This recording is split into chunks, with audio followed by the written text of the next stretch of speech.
Hace 2 semanas atrás estábamos nosotros estudiando dentro del tema de la deidad lo relativo a la humanidad y la divinidad de nuestro Señor Jesucristo. Hoy quiero hacer un breve resumen de lo que estuvimos nosotros mirando en esa ocasión. Pablo, en la carta a los Filipenses, les dice en el capítulo 2, haya pues en vosotros este sentir que hubo también en Cristo Jesús, el cual, siendo en forma de Dios, no estimó el ser igual a Dios como cosa que aferrarse. Nos dice Pablo que Jesús tenía la forma de Dios. Antes de venir al mundo tenía la forma de Dios. ¿Cuál es la forma de Dios? La Biblia no nos dice cuál es su forma. Pero nos dice que Jesús, estando en la forma de Dios, allá en la eternidad, donde mora la divinidad, no estimó el ser igual a Dios como cosa que aferrarse, sino que se despojó a sí mismo y tomó una forma, tomó otra forma. Tenía la forma de Dios, pero para venir a este mundo se despojó de esa forma de Dios que tenía y tomó la forma de siervo y se hizo semejante a nosotros, a los hombres. Y estando en la condición de hombre, se humilló a sí mismo. ¿Qué condición tenía él aquí? La condición humana. Tenía forma de hombre. Pero en ningún momento dejó de ser igual a Dios. Es importante que nosotros entendamos esto que Pablo dice en estos 4 versos. Porque algunos hermanos equivocadamente enseñan que cuando Jesús vino a este mundo, se despojó de su igualdad con Dios. ¿Cómo se va a despojar de algo que es su misma naturaleza? Yo no puedo dejar de ser lo que soy. Yo soy un humano. Yo no puedo dejar de ser humano. Puedo cambiar de forma. Me puedo disfrazar. Me puedo disfrazar de animal o de alguna planta o de alguna fruta o de alguna verdura. Puedo cambiar esa forma. Pero mi naturaleza no la puedo cambiar jamás. Eso mismo ocurrió con nuestro Señor. Y en este pasaje dice el apóstol Pablo que Jesús es igual a Dios. Aquí cuando habla Dios, cuando en este pasaje Pablo dice Dios, se está refiriendo al Padre. No estimó el ser igual a Dios. El término igual viene de este término griego, que acorde al diccionario del señor Bain significa mismo en tamaño, mismo en cantidad, mismo en calidad. En otras palabras, Jesús no es inferior a Dios el Padre. Es igual al Padre en todos los sentidos, en tamaño, en cantidad, en calidad. Jesús no es un Dios inferior, Jesús no es un Dios con D minúscula, como algunos lo han hecho ver en algunas de sus traducciones amañadas y alteradas, sino que Él es igual en todos los sentidos. Es lo que nos está diciendo aquí el apóstol Pablo. Durante el ministerio de nuestro Señor, leemos nosotros en el Evangelio de Juan capítulo 5, algo que le ocurrió con los judíos. El verso 18 dice, por esto los judíos aún más procuraban matarle, porque no solo quebrantaba el día de reposo, sino que también decía que Dios era su propio Padre. Y al él decir que Dios era su propio Padre, se estaba haciendo igual a Dios. Mi hijo es igual a mí. No, él no, me enredé con mis palabras. Mi hijo no es yo, pero él es igual a mí. ¿Igual en cuanto a qué? Igual en cuanto a que tiene mi misma naturaleza, mi misma cualidad. es humano como yo soy humano.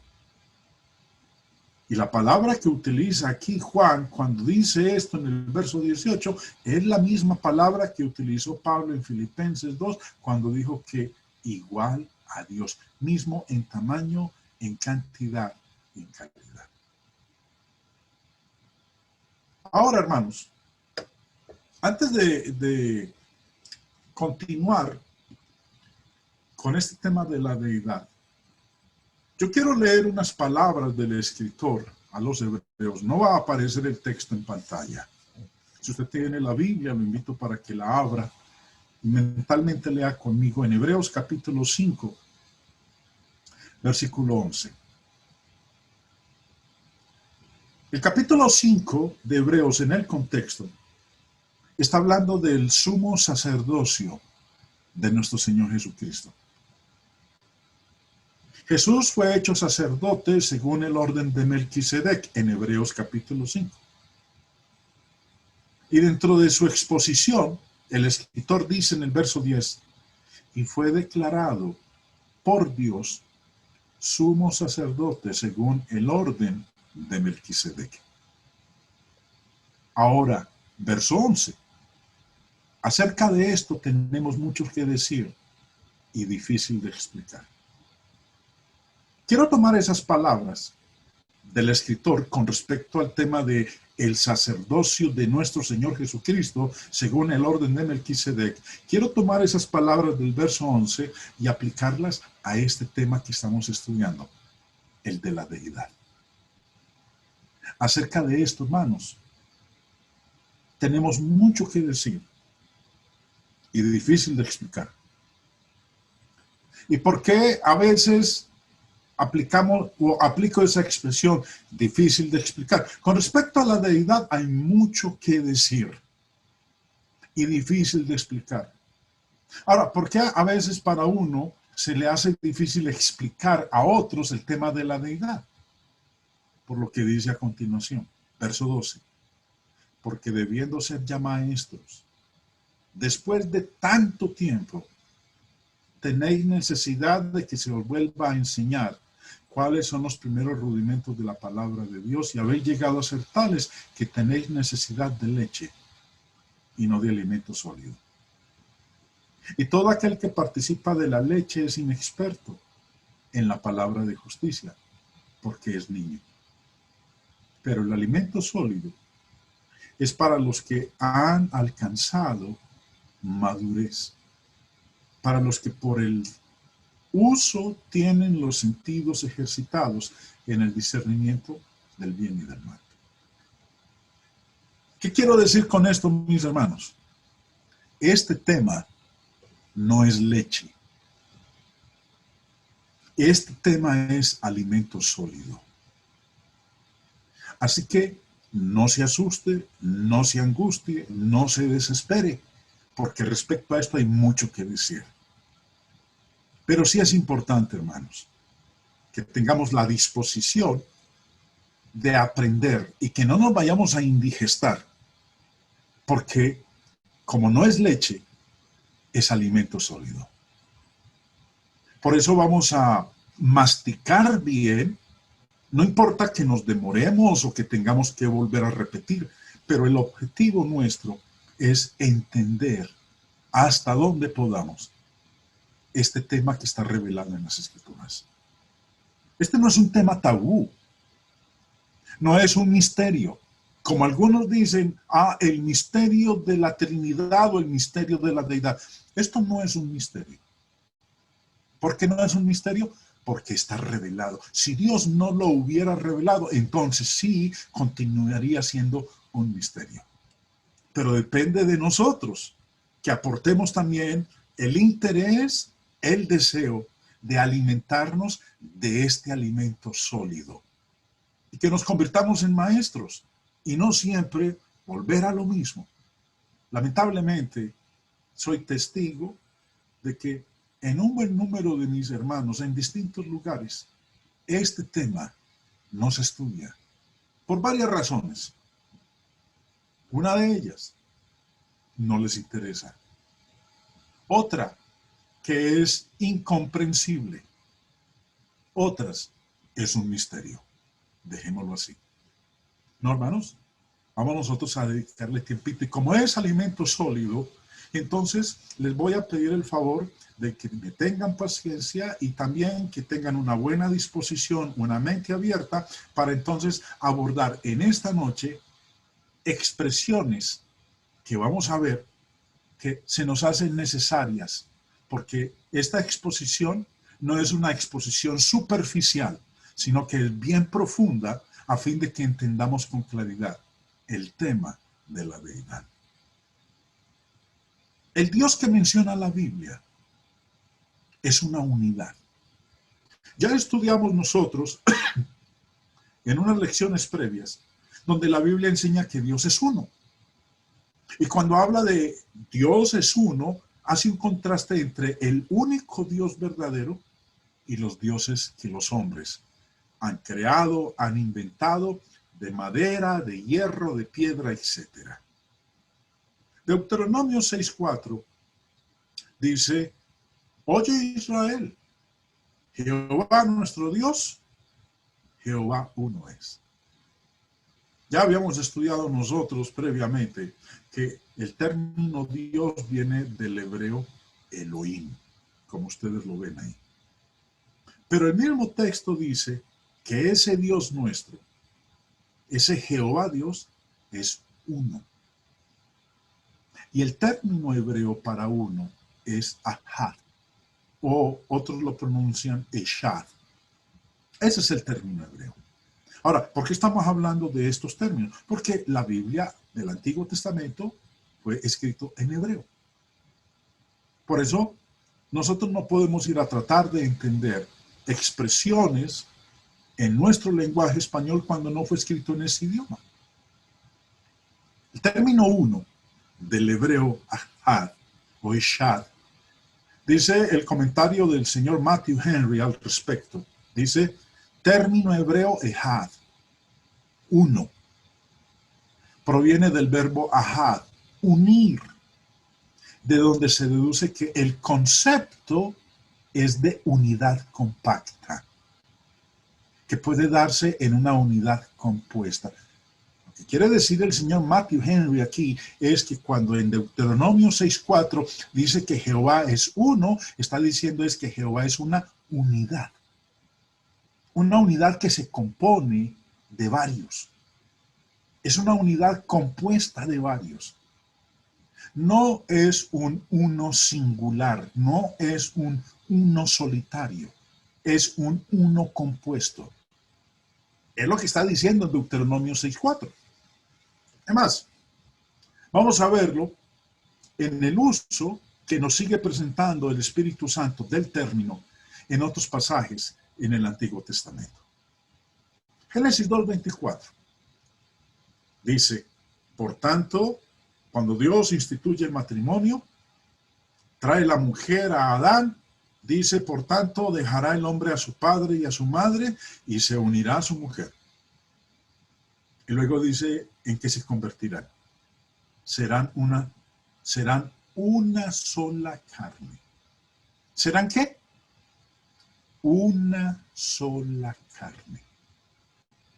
Lo interesante, mis hermanos, es que cuando uno mira en el texto hebreo, ¿qué palabra fue utilizada por el escritor para decir serán una sola carne? Descubre que es la misma palabra que fue utilizada en Deuteronomio 6:4 para decir Jehová uno es. Y que acorde al diccionario del señor Strong, nos dice que es unido, uno, unificar, un uno compuesto. ¿Qué son el hombre y la mujer? No se convierten en una persona, siguen siendo dos personas. Cuando el hombre se une a su mujer, él y ella siguen siendo dos personas. No se convierten en una persona, pero sí se convierten en una unidad, en un uno compuesto. Dos que se convierten en uno. Vuelvo y repito, no en una persona, sino en una unidad. Y es la misma palabra utilizada en Deuteronomio 6:4. Volvemos al texto. Aquí lo tenemos. Jehová nuestro Dios, Jehová uno es. Ahora, comparemos entonces Deuteronomio 6:4 con el texto que acabamos de leer en Génesis 2:24. El texto de Deuteronomio 6:4 dice Jehová uno es. El texto de Génesis 2:24 dice serán una sola carne. Y la palabra que se utiliza para traducir en ambos pasajes, Deuteronomio y Génesis, para traducir una, es la misma palabra. Ejad o Ahad, como la quiera pronunciar. Que acorde a la definición del diccionario es unidad compacta, unidad compuesta. Hasta aquí, la Biblia no nos dice ¿cuántos son los que conforman el Jehová uno es? Pero sí sabemos con respecto al hombre y a la mujer. Esa unidad compacta, ¿cuántos la conforman? ¿De cuántos se compone esa una sola carne? Esa una sola carne se compone de un hombre y de una mujer. No de una persona, se compone de dos personas. ¿Y en qué se convierten? En una sola carne. No se convierten en una sola persona, se convierten en una sola carne, en una unidad compacta, en una unidad compuesta. Es lo mismo que nos dice Moisés en Deuteronomio 6:4, cuando declara que Jehová uno es. Génesis 41 es un caso bastante interesante que yo quiero que miremos, hermanos, porque es el recuento de José, el hijo de Jacob, aquel a quien sus hermanos lo vendieron como esclavo a Egipto. Y conocemos bien la historia. Finalmente terminó en la cárcel. Y estando allá en la cárcel, Dios lo bendijo.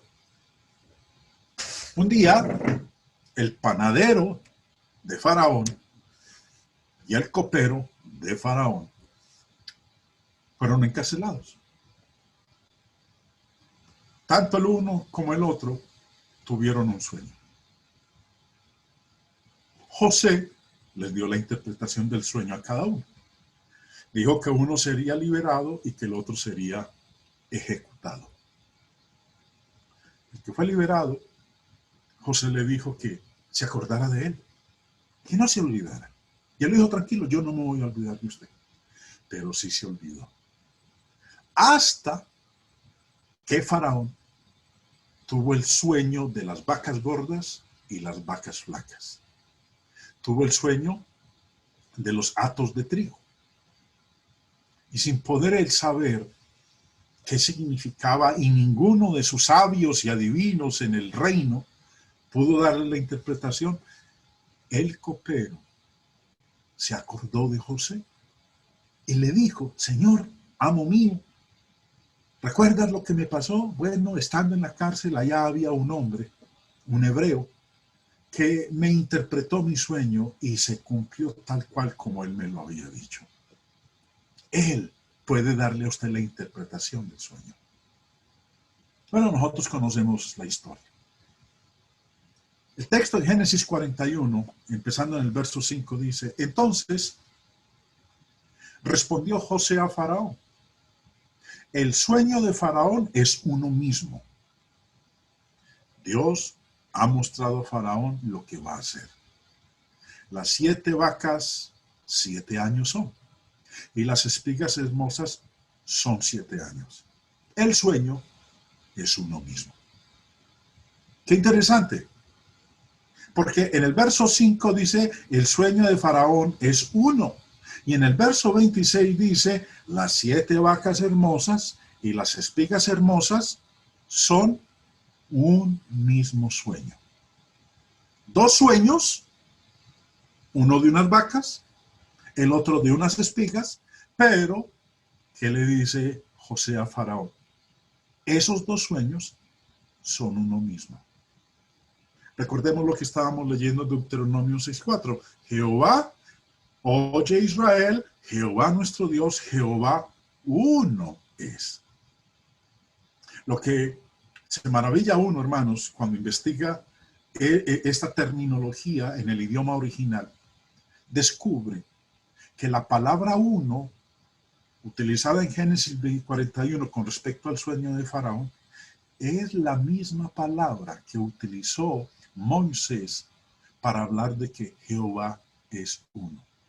La misma palabra, Echad, la que hemos venido estudiando desde hace un ratito. ¿Y qué significa Echad?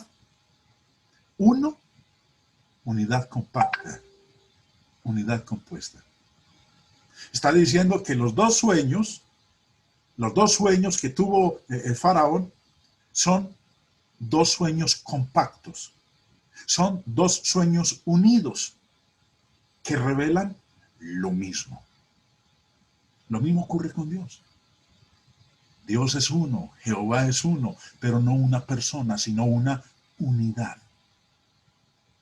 Ezequiel 11, viendo esta línea de exposición con respecto al término uno de unidad en el Antiguo Testamento, dice con respecto al corazón que Dios le iba a dar a la nación de Israel. En Ezequiel 11:19 dice, y les daré un corazón, y les daré un espíritu nuevo, pondré dentro de ellos, y quitaré el corazón de piedra de en medio de su carne, y les daré un corazón de carne. ¿Qué les daría?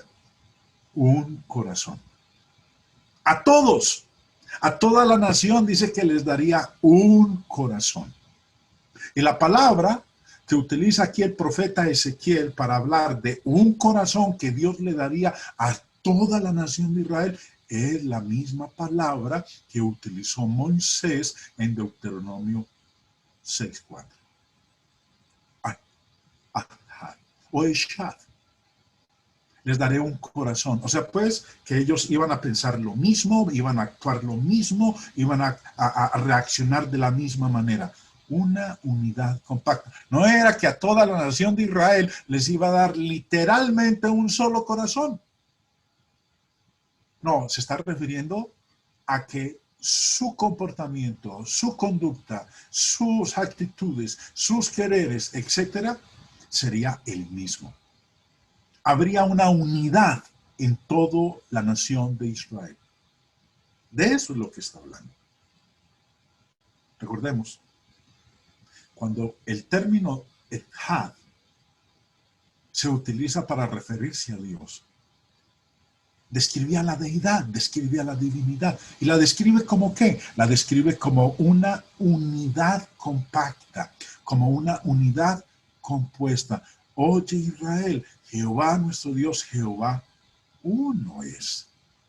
Una unidad. ¿Cómo reza el credo? Creo en Dios Padre Todopoderoso, Creador del cielo y de la tierra. Para los que venimos de un antecedente católico, nos aprendimos desde bien niños en la escuela, cuando nos daban a nosotros historia sagrada, el credo. ¿Cómo reza el concepto de la Trinidad? Tres personas distintas, un solo Dios verdadero. El término no aparece en la Biblia, pero lo que define el término es verdad. ¿Qué es la deidad? Tres personas distintas, un solo Dios verdadero. Eso es la deidad. Es una unidad de tres personas, es una unidad de tres seres. La deidad se compone de tres seres. No nos lo enseña el Antiguo Testamento. Nos dice que Jehová es uno. Nos dice que Jehová es una unidad. Es una unidad compacta, es una unidad compuesta, pero no nos dice cuántos son ellos. Eso ya lo aprendemos es en el Nuevo Testamento. El un Dios que menciona la Biblia es una unidad de varias personas. Zacarías 14 dice en el verso 9, y Jehová será rey sobre toda la tierra. En aquel día Jehová será uno, y uno su nombre. Si uno lee el libro de Zacarías y particularmente el capítulo 14, ese pasaje está hablando de la venida de nuestro Señor Jesucristo. No voy a entrar en detalles ahorita con el capítulo 14 de Zacarías. Pero cuando dice, en aquel día Jehová será uno y uno su nombre, está haciendo alusión a la primera venida de nuestro Señor Jesucristo. ¿Y qué iba a ocurrir en ese día? Que Jehová sería uno, no una persona, porque la palabra uno que utilizó aquí Zacarías es la misma palabra que utilizó Moisés en Deuteronomio 6:4. Jehová nuestro Dios, Jehová uno es. Malaquías 2 habla del Creador. Y mire cómo lo describe el profeta. ¿No tenemos todos un mismo Padre? ¿No nos ha creado un mismo Dios? La Biblia dice que el Padre fue el Creador. La Biblia dice que Jesús, el Verbo, fue el Creador. Cuando uno lee Juan 1:1, en adelante dice, en Él fueron creadas todas las cosas y sin Él nada de lo que ha sido hecho fue hecho. Y la Biblia también enseña que el Espíritu Santo fue el Creador. Cuando habla aquí, no nos ha creado un mismo Dios, no está diciendo que fue una sola persona la que nos creó. Nos está diciendo que una unidad de seres fue el que llevó a cabo la creación. El Padre, el Verbo y el Espíritu Santo. Eso no lo sabemos por Malaquías 2. Malaquías 2 no nos dice el Padre, el Hijo y el Espíritu Santo. Nos dice un mismo Dios nos ha creado. Pero cuando Él dijo una pluralidad de seres nos creó. Eso ya lo sabemos por otros textos en el Nuevo Testamento. En hebreo hay unas pocas palabras que tienen el significado del uno numérico o el uno solitario. Acabamos de ver el uno plural, echad, aplicado a Dios. Pero también existe el uno singular, el uno único, el uno numérico, el uno solitario. El diccionario del señor Strong, de palabras hebreas y arameas del Antiguo Testamento, nos dice que hay 3 términos particulares en hebreo, en el Antiguo Testamento, para hablar del uno numérico o el uno solitario. Bad, que dice ahí propiamente separación, como adverbio aparte, solamente, nadie más. También dice badad, raíz primaria dividir, eso es estar solitario, solitario. Y la más común, porque son 3 palabras, la más común es yashid, que acorde al mismo señor Strong en el diccionario de palabras hebreas y arameas, significa solo. También solitario, desamparado, solo, hijo o hija, único, hijo único o hija única o unigénito. Es lo que nos está mostrando aquí. El had, el término que veníamos estudiando, es el uno plural. Pero existe también el uno singular, yashid. Veamos cómo es aplicado. Génesis 22:2. Hablando de Isaac, el hijo de Abraham, el hijo que tuvo con Sara, el hijo de la promesa, Dios le dice a Abraham lo siguiente: toma ahora tu hijo, tu único, Isaac, a quien amas, y vete a tierra de Moriah y ofrécelo allí en holocausto sobre uno de los montes que yo te diré. ¿Cómo se refirió Dios al hijo que tenía Abraham con Sara? El único, porque él solamente tuvo un hijo con Sara, no tuvieron más. Es más, la Biblia lo declara como el unigénito, el único hijo que tuvo Abraham con Sara. Y el término hebreo que traduce aquí único en este versículo 2 es el que acabamos de mirar anteriormente. Yashid, que acorde al diccionario del señor Strong, vuelvo y lo cito, quiere decir solo, solitario, desamparado, único, unigénito. Si el Espíritu Santo hubiera querido enseñar que Dios es una sola persona, hubiera utilizado este término hebreo, Yahid o Yashid, pero no utilizó ese. Usó el uno plural, el uno compuesto, que es Echad. Otro texto, Jueces 11, nos habla de Jefté, quien le hizo una promesa a Dios de que la primera persona que saliera a recibirlo, él se lo ofrecería a Dios. ¿Cómo se arrepintió después? Porque la persona que salió a recibirlo fue su hija. Pero ¿cómo le dice el texto? Verso 34. Entonces volvió Jefté a Mizpa, a su casa, y aquí su hija que salía a recibirle con panderos y danzas, y ella era sola, su hija única. No tenía fuera de ella ni hijo ni hija. Su hija única. Y la palabra utilizada aquí para traducir única es Yashid, la palabra que estamos mirando, que se utiliza en el Antiguo Testamento para referirse al uno solitario, al uno numérico, al solo, al desamparado, al unigénito. Como decía hace un momento, si el Espíritu Santo hubiera querido enseñarnos que Dios es una sola persona, que Jehová es una sola persona, esta hubiera sido la palabra utilizada en todos los textos que hemos leído en donde habla de que Jehová uno es. Pero esta no fue la palabra que él empleó. La que utilizó en esos lugares fue el uno plural. Dios, hermanos, en otras palabras, la deidad es una unidad compuesta. No es un uno absoluto, es un uno compuesto. Eso que nosotros vemos en el Antiguo Testamento vuelve y se repite en el Nuevo Testamento.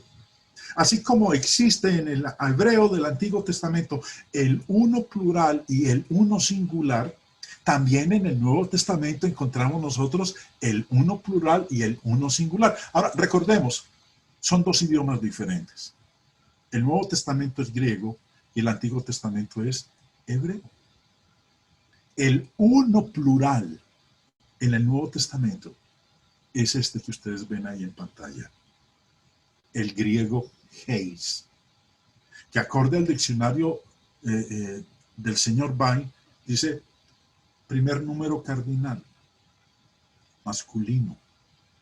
Las formas femenina y neutra nominativa son mía y gen, respectivamente. Se emplea para significar metafóricamente, miren lo que dice, se emplea de unión y concordia. Es un uno de unidad, es un uno compuesto, no es un uno singular. Y veamos cómo es utilizado entonces. Ya sabemos que el término empleado en el Antiguo Testamento, el uno compuesto, el uno plural, es este término hebreo. Y en el Nuevo Testamento es este término griego.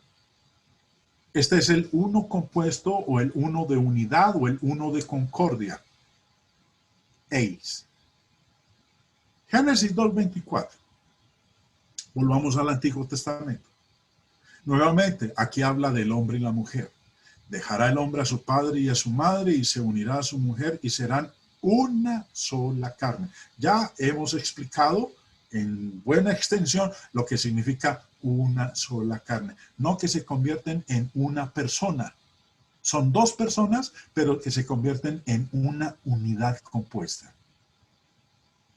Cuando uno mira el Nuevo Testamento, encuentra que el Señor Jesús habló de Génesis 2:24. En Mateo capítulo 19, el Señor Jesús cita Génesis 2:24.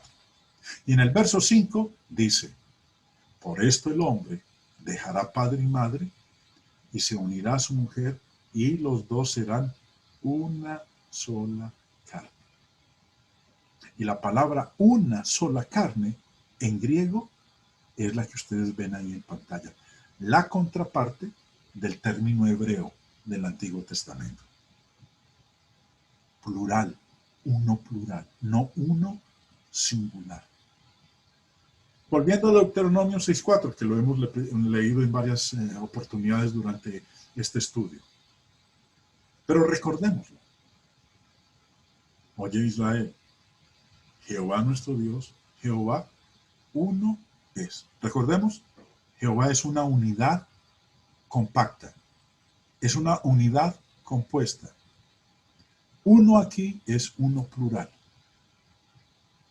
En el Nuevo Testamento, en Marcos 12, el Señor Jesús cita Deuteronomio 6.4 y dice en el verso 29 de la siguiente manera: Jesús le respondió, el primer mandamiento de todos es, oye Israel, lo que dice Deuteronomio 6.4, oye Israel, el Señor nuestro Dios, el Señor uno es.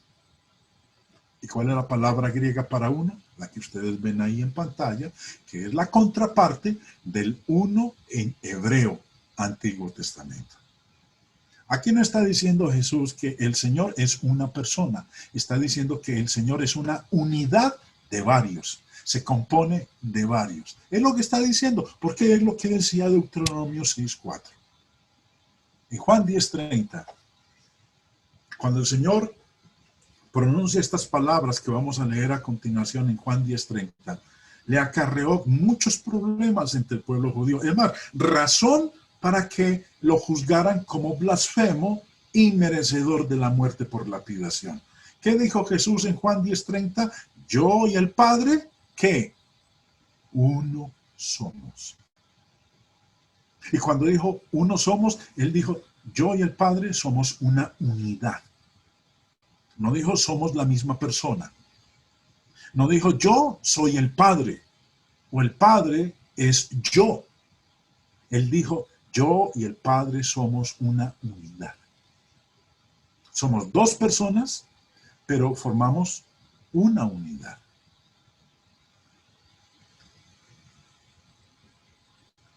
Que la pluralidad de personas es algo que está incluido en el uno del Antiguo Testamento y en el uno del Nuevo Testamento. Es algo que se hace evidente por las mismas palabras que el Señor Jesús pronunció la noche en que instituyó la cena. Antes de que Judas viniera con el séquito a arrestarlo, Jesús le oró al Padre y le oró por sus discípulos. Y le pidió al Padre que todos aquellos que fueran a creer en Él fueran uno como Él y el Padre son uno. Mire, Juan 17 dice en el verso 22, la gloria que me diste, yo les he dado, para que sean uno, así como nosotros somos uno. ¿Qué estaba pidiéndole Jesús al Padre? Que sus discípulos fueran uno. Y dice, como tú y yo somos uno. Uno plural, una unidad, uno en pensamiento, un uno compuesto. No que se convirtieran en una sola persona. Ahora, lo interesante es que dice aquí en este verso 22, para que sean uno, y preste atención a lo que va a surgir ahí en la pantalla de sus computadores o celular. Para que sean uno, así como. ¿Cómo qué? Como nosotros. Padre, usted y yo somos uno. Te pido que ellos también sean uno, de la misma manera que nosotros. Así como viene de este término griego, katsos, que acorde al diccionario griego significa así como, conforme a, de la manera que, según. Lo que está diciendo Jesús es que ellos sean uno, igualitico como nosotros somos uno. Dios y Cristo son uno. Jesús ya lo dijo. Yo y el Padre, uno somos. Pero vamos a leerlo bien en el contexto para que nos demos cuenta que cuando Jesús dijo que Él y el Padre son uno, se estaba refiriendo uno como unidad, como una unión, un uno compuesto, un uno plural, no un uno solitario, no un uno singular. Juan 17:11. Y ya no estoy en el mundo, le obra Él al Padre. Mas estos están en el mundo, y yo voy a ti. Padre Santo, a los que me has dado, guárdalos en tu nombre, para que sean uno, así como nosotros. Para que todos sean uno, como tú. Vuelve y dice, como tú, oh Padre, en mí y yo en ti. Que también ellos sean uno en nosotros. Mire, podemos ser uno con el Padre y con el Hijo. Usted y yo, la humanidad, los creyentes, dice aquí el Señor Jesús, que podemos ser uno con el Padre y con el Hijo. No nos vamos a convertir en la misma persona, vamos a ser un uno en unidad, vamos a hablar lo mismo, vamos a pensar lo mismo, vamos a actuar de la misma manera. A eso se estaba refiriendo el Señor Jesús aquí. No estaba diciendo que se iban a convertir en un solo ser, en una sola persona. Que también ellos sean uno en nosotros, para que el mundo crea que tú me enviaste. La gloria que me diste yo les he dado, para que sean uno, así como nosotros somos uno. Y ahorita la joya de la corona, lo que el Señor Jesús dice en el verso 23. Yo en ellos y tú en mí, para que sean perfectos ¿en qué? En unidad. Uno, pero haciendo referencia a una unidad, un uno compuesto. Él y el Padre son una unidad. Nosotros, la petición de Jesús al Padre es que los creyentes en Él seamos también una unidad, seamos uno. Eso es Él y el Padre. Son una unidad perfecta. Son dos seres que están unidos. ¿Unidos cómo? Bueno, la Biblia ya nos enseña al respecto. Si podemos ser uno, como ellos son uno, entonces entendemos, hermanos, que la deidad es una unidad de varias personas. Hasta aquí no hemos visto cuántos son ellos. Pero hasta aquí el Espíritu Santo nos muestra que la divinidad, la deidad, el Dios que está revelado en las Escrituras es una unidad de varios. Ya entonces, las lecciones que vienen, vamos entonces a ver nosotros cómo la Biblia, la palabra de Dios, nos revela esa deidad. Dios es uno. Dios es una unidad de varios. Iguales en tamaño, en cantidad y en calidad, que es lo que hemos estudiado